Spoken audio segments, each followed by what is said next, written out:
Olá!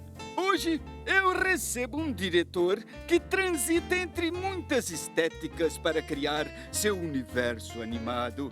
Do meu lado, Amir Adimoni, um dos mais criativos animadores de uma geração que domina as novas técnicas digitais da arte de animar.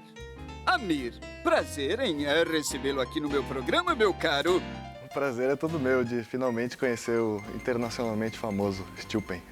Esse sou eu. Já vi que Amir me conhece, mas eu agora quero te conhecer. Me diga, como você define a estética usada em cada trabalho comercial que você faz, meu caro? Na verdade, eu começo os trabalhos primeiro pelo conceito. Então, antes eu conceituo e eu decido o que eu vou falar nesse trabalho. E depois que eu parto para a parte estética, a trilha, e tudo isso vai confluindo com o conceito. Então, a partir dele, essas partes nascem mais naturalmente. Acho que tem um pouco a ver com a minha formação de arquiteto e designer. Escuta, e quais as dificuldades você tem quando você anima sombras? Para trabalhar com sombras, a primeira dificuldade é que você está trabalhando com silhuetas, né? Então, toda a expressão e os detalhes e a tridimensionalidade, tanto dos personagens quanto dos objetos, ela some. Então, você tem que achar outras formas de transparecer isso no produto final.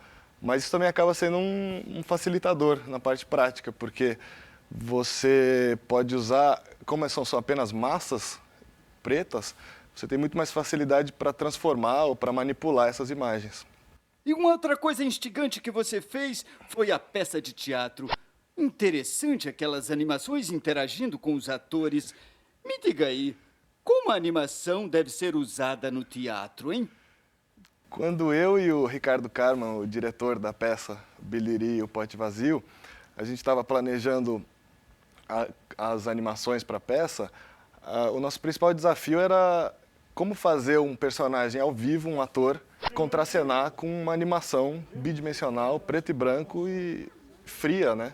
Para driblar isso, a gente fez algumas soluções, como, por exemplo, às vezes a gente transformava os atores em silhuetas, colocando um backlight atrás delas. Os personagens eles pareciam estar sendo manipulados na hora por manipuladores. Aqui estão as sementes que lhes prometi. Entendeu? Entendi!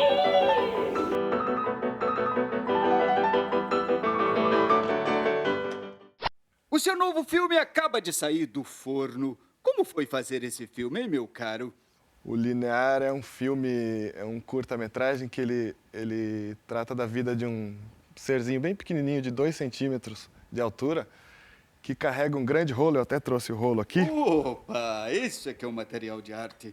Esse aqui. Ai, isso dói, mas isso é pesado, hein, cara? Exatamente. E esse rolo ele carrega nas ruas de São Paulo e ele pinta as faixas que dividem os carros nas ruas. E esse que é o trabalho dele. Ele fica fazendo essa reta a vida inteira, andando e carregando esse rolo nas costas. Interessante, Adimoni. Aliás, como surgem as ideias de um filme, hein? Nesse caso, a ideia do Linear ele surgiu quando eu voltei de Amsterdã para São Paulo.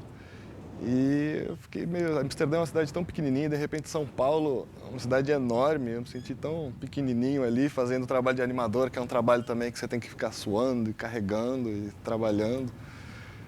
E foi mais ou menos assim que surgiu a ideia do Linear.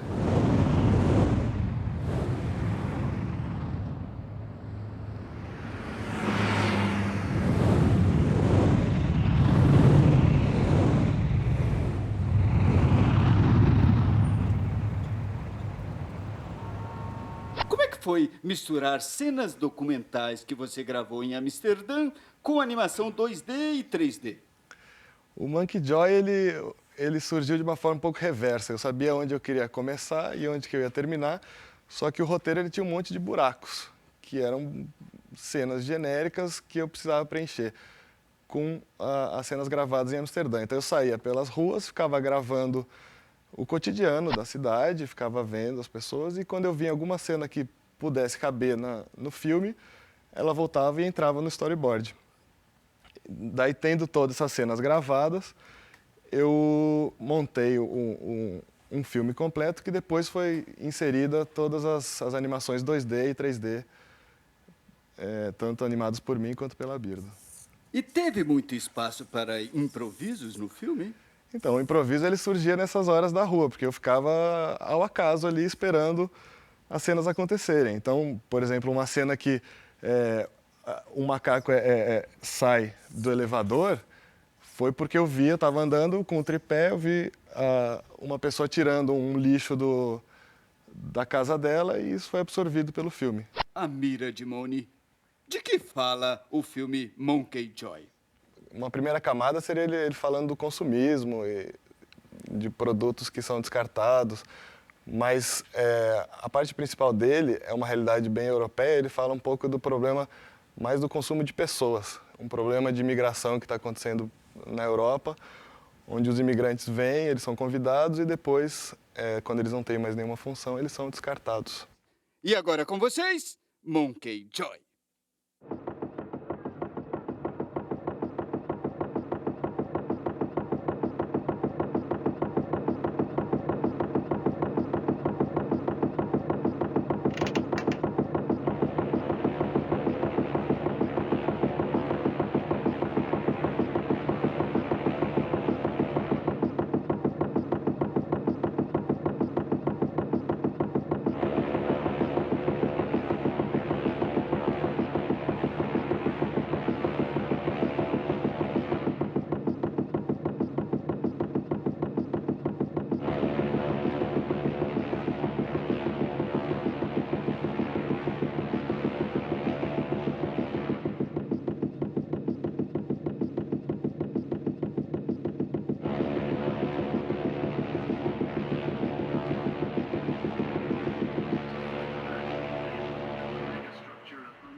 For centuries, the Dutch have been waging a war with the water, trying to hold on to their land. The constant fear of flooding is a way of life, and the barricades a matter of survival. But for how long can they hold back the sea?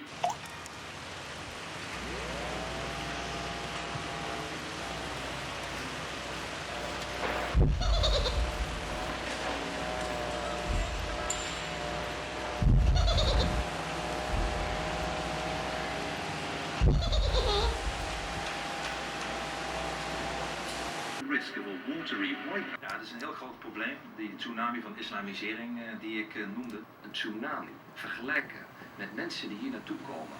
Of het nou de kinderen zijn van gastarbeiders of mensen die hier naartoe vluchten, dan vind ik dat onmogelijk voor woorden.